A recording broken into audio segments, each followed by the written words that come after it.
Nonton TV dulu Enaknya nonton apa ya? Oh iya, aku kan harus belajar. Ke channel Media BPSDM aja.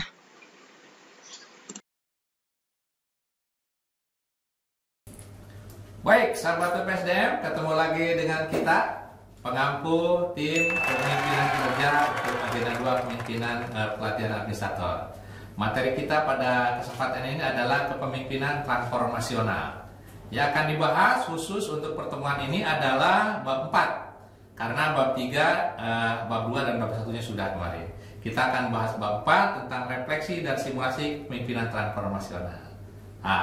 Sudah hadir di tengah-tengah kita. Ini ada coach andalan kita, ya, coach yang hebat. Ada coach Mahmudan. Wah, selamat datang coach di Media BPSDM. Terima kasih, ya. Coach Edang, Kang Edang. Senang bertemu dengan Kang Edang. Siap. Gimana Depok? Aman Depok? Aman. Mantap. Oke, ada yang kedua. Ini Coach Denny. Apa kabar Coach Denny? Alhamdulillah, selalu sehat. Alhamdulillah, luar biasa. Ini dua coach andalan. Ini susah untuk mencari waktu kapan untuk mengundang datang ke sini. Masya Allah. Dengan waktu yang sangat padat. Alhamdulillah pada kesempatan ini kita bisa ketemu. Baik sahabat BPSDM, kemarin kita sudah mendengar ya tentang apa itu kepemimpinan transformasional, dan saya akan ulang tentang 7 prinsip kepemimpinan transformasional. Masih ingat? Wah, kalau lupa saya sampaikan saja ya. Saya sebutkan yang pertama itu adalah simplifikasi, yang kedua motivasi, ketiga fasilitasi, inovasi, mobilitas, open mind, dan yang terakhir nomor 7 memiliki tekad yang kuat. Itu menurut Eric Ries. Nah, untuk kesempatan ini kita akan membahas tentang inovasi. Kenapa inovasi? Nanti sahabat BPSDM, para peserta diharapkan output dalam pelatihan ini adalah membuat rancangan aksi perubahan. Nanti dilaporkan dalam bentuk laporan aksi perubahan kinerja organisasi. Nah, dari 2 materi itu nanti kita akan menggiring sahabat BPSDM untuk bisa melakukan apa hal nanti yang akan disampaikan oleh para coach. Baik coach, saya akan ke Coach Denny aja dulu ya. Coach Denny tadi saya sudah sampaikan salah satu prinsipnya itu adalah inovasi. Nah, bagaimana menurut Coach Denny tentang inovasi? Oke, terima kasih Coach. Silakan. Oke, saya sekali lagi di sini bukan mengajari sahabat BPSDM. Saya hanya berbagi pengalaman. Karena saya yakin sahabat BPSDM jauh lebih hebat daripada saya. Tapi yang paling saya yakin ada pengalaman saya yang tidak dialami sahabat BPSDM. Jadi sharing berbagi pengalaman. Oke, menurut Stephen P. Robin dan Timothy E. Judge, itu inovasi adalah sebuah gagasan baru yang dijalankan untuk atau memperbaiki suatu produk, proses, atau layanan. Ada 3 yang diinovasi itu: produk, proses, dan layanan. Oke, ada produk, proses, dan layanan. Ingat tuh ya sahabat BPSDM ya. Oke, lanjut. Jadi memang yang juga kita perlu ingat, proses kinerja yang dilakukan oleh organisasi baik swasta atau birokrasi, yang perbedaannya yang satu profit oriented, yang satu benefit oriented, pemerintahan, itu prosesnya adalah input, proses, output, outcome, benefit, dan impact. Jadi memang ada lagi yang menurut Stephen P. Robin itu inovasi adalah proses mengubah ide-ide kreatif menjadi produk atau metode kerja. Yang tadi 3 disebutkan itu ya. Metode kerja yang berguna untuk meningkatkan kinerja organisasi. Siap. Jadi cara-caranya, bagaimana caranya? Memang untuk berinovasi tidak tiba-tiba. Saya pernah dengar dari narasumber yang lain bahwa ada 3 cara berpikir yang harus kita biasakan untuk bisa kita berinovasi. Pertama, thinking in box. Yang kedua, thinking out of the box. Dan yang ketiga, thinking other box thinking. Kalau thinking in box itu artinya untuk melakukan inovasi kita perlu juga thinking in box. Tahu apa yang pernah kita lakukan, apa yang pernah kita pikirkan. Untuk berinovasi itu dulu yang harus kita ingat, supaya ada perubahan lebih bagus, lebih efektif dan lebih efisien. Itu thinking in box. Kemudian ada thinking out of the box. Kalau thinking out of the box, berpikir di luar kotak. Artinya yang pernah kita lakukan, kita kreativitaskan dikit, sehingga nanti akan dilakukan ide kreatif dan terciptalah sesuatu yang inovatif. Dan yang terakhir, thinking under box thinking. Bagaimana berpikir orang lain atau instansi lain berpikir. Nah, itulah makanya kita tidak bisa berpikir sendiri untuk melakukan ide-ide kreatif dan untuk menciptakan sesuatu yang inovatif. Tapi bagaimana Coach? Itu kalau di instansi pemerintahan itu gimana tuh inovasi? Memungkinkan? Sangat memungkinkan ya. Karena perbedaannya cuma sedikit antara swasta dan birokrasi. Karena di swasta orientasinya profit oriented, orientasinya laba. Kalau di birokrasi benefit oriented, itu bedanya saja. Saya pernah mendengar nih Coach ya, dalam ketidakpastian yang disebutnya dengan VUCA. Nah, kalau menurut kaitannya dengan inovasi itu seperti apa tuh? Ya, zaman sekarang apalagi zaman digital. Digital kita dulu ya, agile. Agile itu lincah katanya. Jadi ada zaman juga yang tulisannya itu agile kalau nggak salah ya. Kalau tidak agile, tidak lincah gitu ya. Agile agile, bahasa agile. Jadi kita lincah. Nah, kita lincah. Nah, ingat di era sekarang ini sering kita dengar yang namanya era VUCA world. VUCNA. V itu katanya volatility, bahwa keadaan sekarang tuh pergerakannya sangat cepat. Sangat cepat. Kadang-kadang per detik bisa berubah. Ya, makanya kalau kita individu dan instansi ataupun baik pemerintah atau swasta, kalau kita tidak melakukan perubahan secara cepat, kita akan tertinggal jauh. Itu volatility. Kemudian U itu uncertainty, ketidakpastian. Ya, kita nggak tahu mana yang hoax, mana yang real, kan? Ya kan, jadi kita harus benar-benar punya website, punya YouTube channel yang jelas itu buatan kita. Khawatirnya ada orang-orang yang lain menyalahgunakan data kita, identitas kita. Kemudian ada C, kompleksitas. Artinya ini kita tidak bisa menyelesaikan satu masalah dengan satu cara. Jadi we must blend it everything that we know. We must blend it everything that we do. Jadi ada yang aplikasi yang gratis, ada aplikasi yang berbayar. Itu kita tidak bisa hanya menggunakan yang gratis. Kita tidak bisa hanya menggunakan yang berbayar, tapi kita blended everything. Itu karena masalahnya kompleks. Dan yang terakhir adalah ambiguity. Ambigu itu kita nggak jelas mana nggak jelas. Ini benar atau salah. Ini hitam atau putih, ambigu kan?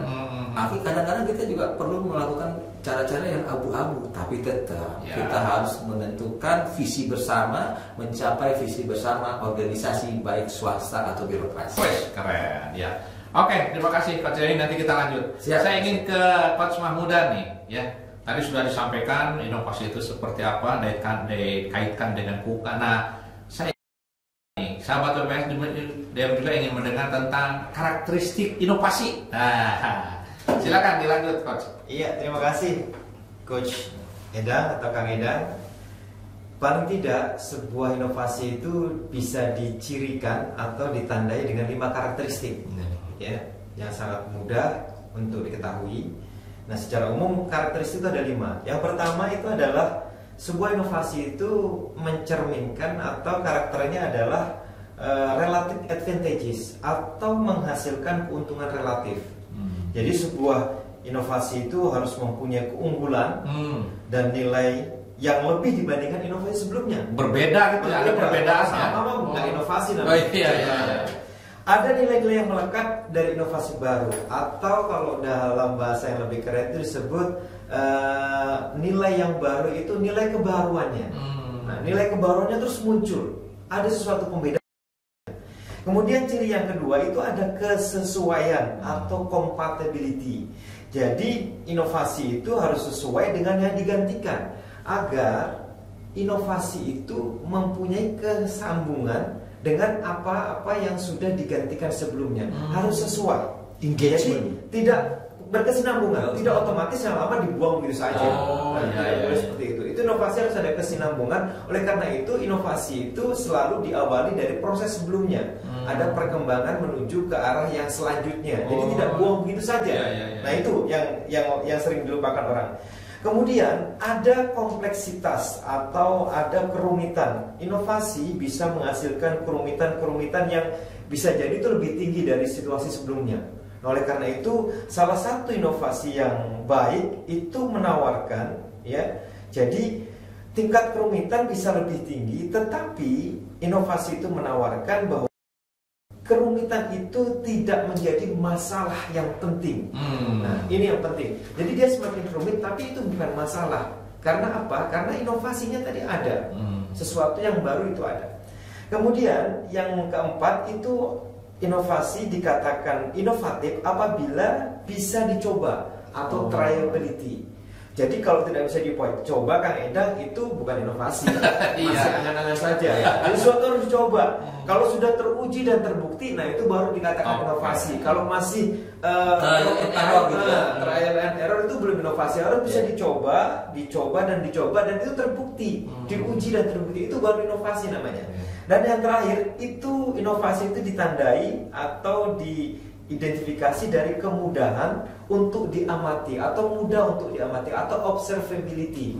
Jadi inovasi itu harus bisa diamati dari segi bagaimana prosesnya, proses terjadinya harus mudah diamati. Bisa diamati itu berarti gaib. Iya. Bisa, itu inovasi namanya. Itu Jadi harus bisa diamati. Nah, kalau ada inovasi, gimana inovasinya? Kayaknya tadi malam, Pokoknya mah jadi begitu aja. Itu bukan inovasi. Nah, oleh karena itu, inovasi itu mencerminkan 5 karakteristik tadi. Kalau disingkat menjadi Rekokotrio. Bukan Ekopatrio. Bukan. Salah lagi. Jadi supaya menggunakan pembelajaran, silakan nanti bisa mudah sekali. Nah, satu poin yang penting lagi, Kang Endang, Coach Endang. Jadi inovasi itu harus didukung oleh perilaku-perilaku yang mendukung inovasi. Jadi ini bisa kita lihat bahwa ada beberapa perilaku yang bisa mendukung terjadinya proses inovasi. Yang pertama, inovasi itu didukung oleh sikap perilaku yang selalu ingin ada penyempurnaan, ada perbaikan terus-menerus. Kalau tidak ada sikap seperti itu, inovasi sulit terjadi. Nah, oleh karena itu yang kedua, harus open mind, bersifat terbuka terhadap perubahan-perubahan, ada hal-hal baru. Itu harus terbuka. Kalau tidak, inovasi tidak terjadi. Kalau sudahlah begini saja, maka itu sulit sekali akan terjadi inovasi. Harus terbuka, open mind, menerima ide-ide baru. Ada ide-ide baru, ada gagasan-gagasan baru. Kemudian ada sikap yang penting, yaitu harus selalu kompetensi, kapasitas pribadi. Orang yang melakukan inovasi, kita lihat Steve Jobs, kita lihat Mark Zuckerberg, kita Jack Ma. Kemana tuh orangnya? Itu lagi dalam tahap pencarian. Itu adalah figur-figur, katakanlah kalau dalam konteks Indonesia kita lihat kepala-kepala daerah yang sangat inovatif. Ada Bu Risma sekarang jadi Menteri Sosial, kemudian ada Pak Ajuar Hanas, Abdullah Hanas di Banyuwangi. Itu adalah pribadi-pribadi yang selalu terus belajar meningkatkan kompetensi, dari sikap untuk meningkatkan pengetahuan, kemampuan pribadinya. Kalau tidak, maka sulit inovasi itu terjadi. Maka harus ada sikap seperti itu. Kemudian yang selanjutnya, sikap. Nah, ini yang penting ini. Berani mengambil terobosan dan solusi untuk memecahkan masalah. Jadi harus berani mengambil sikap untuk menerobos sesuatu. Ketika ada barrier, ada halangan, ada hambatan, kita harus buat terobosan. Kita harus ada solusi. Dorongan ya. Oke. Nah, kemudian yang selanjutnya, inovasi itu identik dengan perkembangan teknologi informasi. Maka mau tidak mau, kita harus memanfaatkan teknologi informasi sehingga inovasi itu akan bekerja secara lebih efektif dan lebih efisien. Nah, kemudian apa selanjutnya? Ciri-ciri dari sifat-sifat yang mendukung. Tidak cepat merasa puas. Kalau berhasil sesuatu, ini sudah cukup, begini sajalah. Tidak bisa begitu. Harus selalu bersikap ingin menambah, tidak merasa cepat puas terhadap apa yang sudah dicapai. Kemudian merespon kebutuhan pemangku kepentingan dan pengguna. Ini penting. Jadi inovasi itu ditimbulkan atau terjadi untuk merespon apa yang dibutuhkan oleh pemangku kepentingan di sekitar kita, kan? Kalau tidak, maka tidak banyak maknanya. Maka harus merespon. Nah, kemudian banyak bertanya dan berdiskusi tentang perubahan yang terjadi. Jadi dunia ini berkembang dengan pesat, dunia ini berubah dengan cepat, maka harus ada kemampuan untuk mendiskusikan apa yang terjadi di belahan dunia lahir, dunia lain maksud saya. Kemudian maksud saya bukan dunia lain, bukan berarti dunia Papua ya, bukan. Maksudnya ada di dunia yang lain lah, dunia barat misalnya. Pokoknya mah begitu ya. Jadi bukan supernatural. Jadi harus didiskusikan supaya kita menarik manfaat dari apa yang terjadi di dunia lain. Kita bisa menarik gambarannya dan kita bisa melakukan inovasi. Yang terakhir, bersikap terbuka terhadap ide-ide. Nah, itu adalah sikap-sikapnya. Demikian Kang Eda. Mantap. Wah, luar biasa itu pesan dari Coach Mahmudan terakhir ya. Apa yang menarik tadi Pak? Harus terbuka. Iya. Nah, terbuka. Nah, nanti kita akan lanjutkan lagi. Nah, saya ingin ke Coach Denny lagi. Oh, siap. Tadi sudah inovasi, kemudian karakteristik harus bagaimana. Nah, itu kan kita itu menjadi membangun budaya inovatif. Budaya inovatif. Kira-kira apa tuh instrumennya lah untuk budaya inovatif? Oke. Coba nanti Coach juga bisa nanti mengaitkan dengan. Saya pernah membaca tentang leadership kepemimpinan transformasional yang pakai model 4I. Coba nanti Coach bisa gambarkan sedikit ya. Jadi setiap organisasi itu biasanya kan punya visi, misi dan value. Visinya yang 100 tahun ke depan, 100 tahun ke depan, misinya, tahapan-tahapannya, value-nya. Value itu nilai-nilai yang harus diterapkan di organisasi. Nah, itu untuk mencapai itu semua kita harus menerapkan budaya inovatif. Nah, ya kan? Nah, instrumen apa yang harus dibudayakan untuk melakukan budaya inovatif adalah pertama socialization. Kita harus bisa berkomunikasi dan bersosialisasi. Dan kolaborasi antara sesama anggota organisasi, anggota tim. Satu sama lain bersosialisasi, bawahan bersosialisasi dengan rekan-rekan, dengan seniornya, dengan bawahannya, atau pimpinan juga sosialisasi dengan tim anak buahnya. Tapi saya ingat tuh ada zaman dulu pimpinan saya manggil saya nggak pernah anak buah, nggak pernah staff, tapi rekan kerja. Artinya semua anggota tim harus bisa bersosialisasi, komunikasi, kolaborasi dengan baik dengan rekan kerjanya. Kemudian yang kedua, externalization. Jadi satu sama lain harus peduli sesama anggota tim. Kalau ada yang tidak hadir ditanya kenapa. Kalau sakit segera cepat ditengok. Itu personality kita sentuh emosionalnya. Iya, memang sangat menyentuh ya. Itu perlu. Jangan anggap kecil hal sepele, jangan anggap sepele hal kecil. Oke. Dan ketiga itu combination. Jadi kita komunikasikan perilaku kreatif dan inovatif. Mensintesa solusi internal dari pegawainya, dari buku, dari teori, dari narasumber yang bisa menghasilkan inovasi baru. Jadi ya itu yang tadi saya bilang awal bahwa inovasi itu thinking under box thinking. Dan yang terakhir ada internalization, artinya perilaku atau kebiasaan menggunakan, mengimplementasikan inovasi yang telah dihasilkan. Jadi, diterapkan, diimplementasikan, jangan hanya ada kegiatan atau tugas kita ciptakan sesuatu yang baru tapi tidak diimplementasikan. Jadi ada RTL-nya, rencana tindak lanjut. Nah, oke, untuk memudahkan pembelajaran nih Coach nih. Jadi kalau disingkat apa tuh? Kayak tadi disingkat socialization, externalization, combination, internalization disingkat apa tadi? Jadi seci. Itu ya. Singkatannya seci ya. Seci. Singkatan itu kadang-kadang diperlukan untuk memudahkan pembelajaran. Seci. Bukan seci anak SMA yang mantan Bapak itu yang kita kemarin. Oke, baik Om. Ada. Ingat dulu, ada tambahan lagi. Itu kan yang perlu dilakukan oleh pemimpin harus bagaimana untuk melakukan. Lupa ada pasti ada satu lagi. Jadi ada 4I.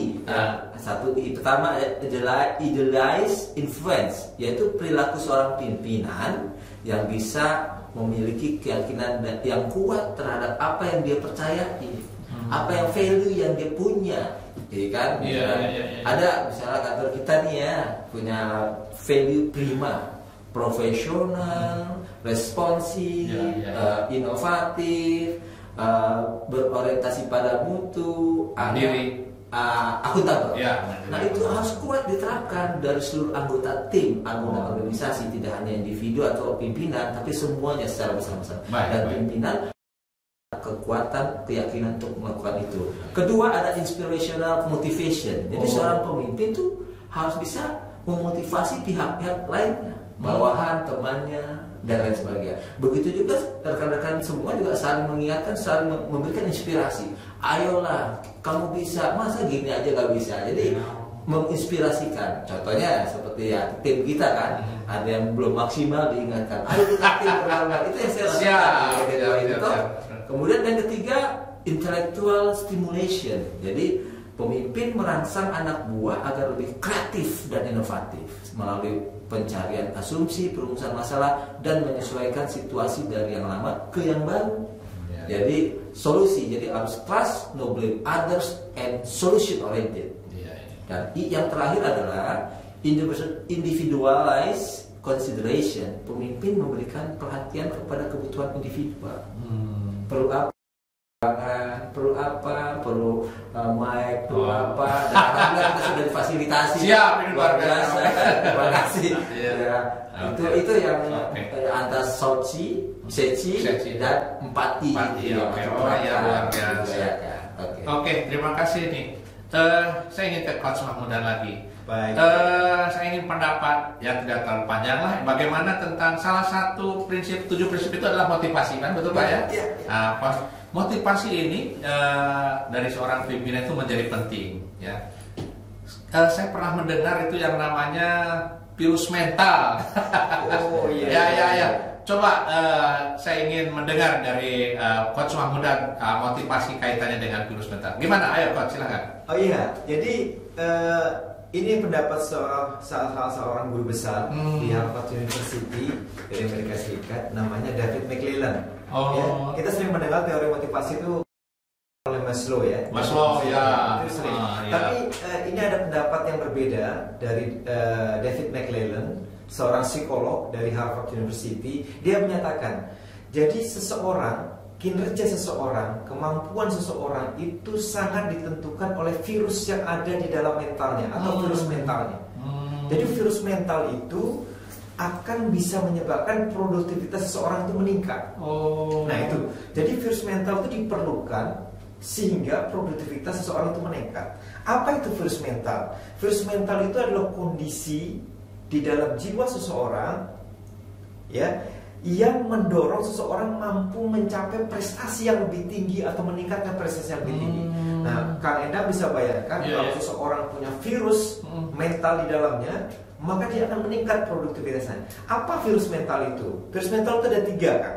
Yang pertama adalah dorongan untuk berprestasi atau need of achievement.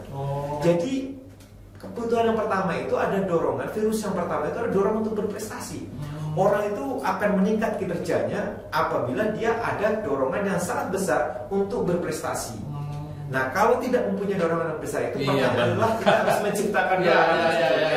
Yang kedua, dorongannya adalah need of affiliation. Jadi setelah kedorongan untuk berprestasi ada, itu harus dilanjutkan. Untuk berprestasi itu perlu orang lain, perlu berinteraksi, perlu berafiliasi. Jadi dia harus berafiliasi, berinteraksi. Jadi orang lain itu sangat berperan, betul sekali. Kalau dia sendirian, dia nggak akan bisa berprestasi. Dia harus memerlukan orang lain, bahkan memerlukan bantuan orang lain untuk berprestasi. Nah itu need of affiliation itu sangat penting, atau memperluas pergaulannya sehingga dia bisa meningkatkan prestasinya atau meningkatkan kinerjanya. Nah, need yang terakhir adalah need of power. Nah ini yang penting, kebutuhan untuk menguasai, kemampuan untuk menguasai sesuatu hal. Jadi ada need of affiliation, need of power, and need of achievement. And need of achievement, power, and affiliation itu harus bersatu. Menurut David McClelland, itu menjadi virus dalam diri seorang sehingga orang bisa meningkatkan prestasi, meningkatkan kinerjanya. Nah begitu kira-kira. Luar biasa ini ya, sangat bermanfaat sekali nih dari teori motivasi ya, terakhir dari David McClelland. Pak David ya, Pak David ya, kebetulan saya Pak David. Daerah mana Pak David?